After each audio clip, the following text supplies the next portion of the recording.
راستے میں ہیں، پہنچ رہے ہیں. جتنے مہمان خصوصی آ چکے ہیں ہم ان کا خیر مقدم کرتے ہیں. صبح پہلے ہمارے درمیان جو موجود ہیں حجت الاسلام مولانا ڈاکٹر شاہد علی پردھان صاحب، میں گزارش کرتا ہوں وہ یہاں پہ آئے اسٹیج پہ، اور میں گزارش کرتا ہوں اعجاز کاظمی صاحب سے کہ ان کا استقبال کریں کیفیہ کے ساتھ. دیکھیے کیفیہ یہ رومال ہے جو منسوب ہے انقلاب ایران سے.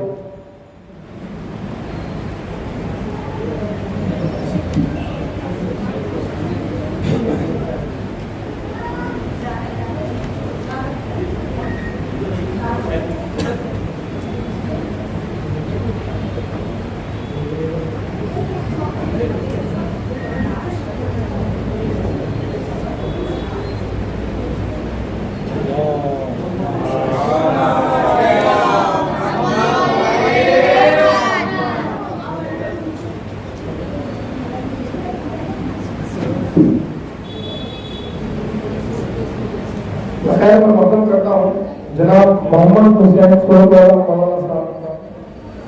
گزارش کرتا ہوں کہ یہاں پہ اور گزارش کرتا ہوں اعجاز کاظمی صاحب سے کہ استقبال کریں.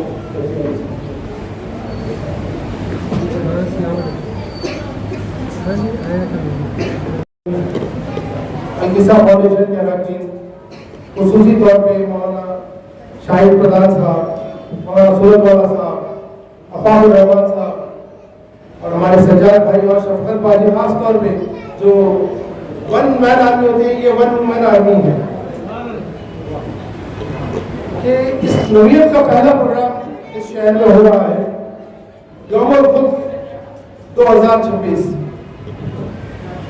کل ایسی ذکر چل رہا تھا تو اسے کچھ لوگوں نے کہا کہ آپ چند لوگ جمع ہو کے کیا کر لو گے،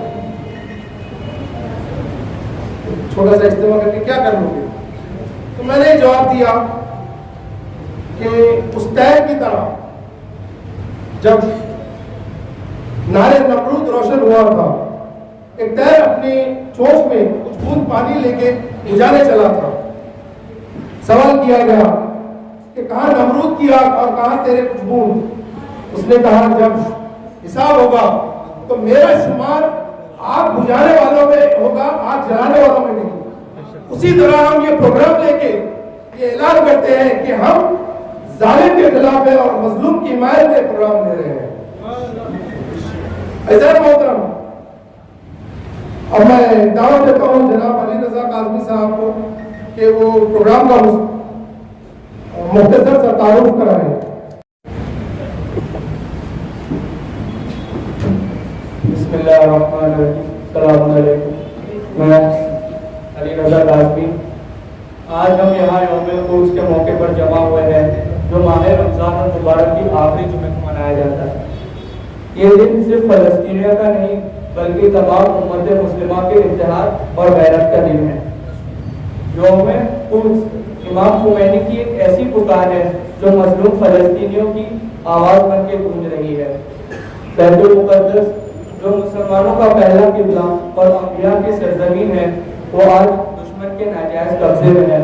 غزہ میں خون بہایا جا رہا ہے اور قبلہ اول کی بے حرمتی کی جا رہی ہے.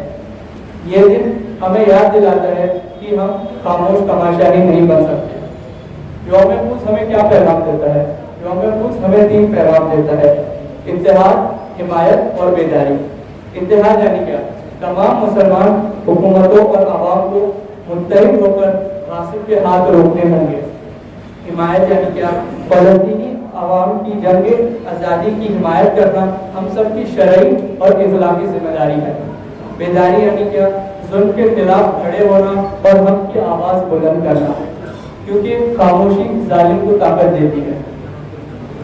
آئے آج کے دن ہم یہ عہد کریں کہ جب تک القدس آزاد نہیں ہوتا ہم اپنے فلسطینی بھائیوں اور بہنوں کے ساتھ کھڑے رہیں گے. والسلام علیکم ورحمۃ اللہ وبرکاتہ.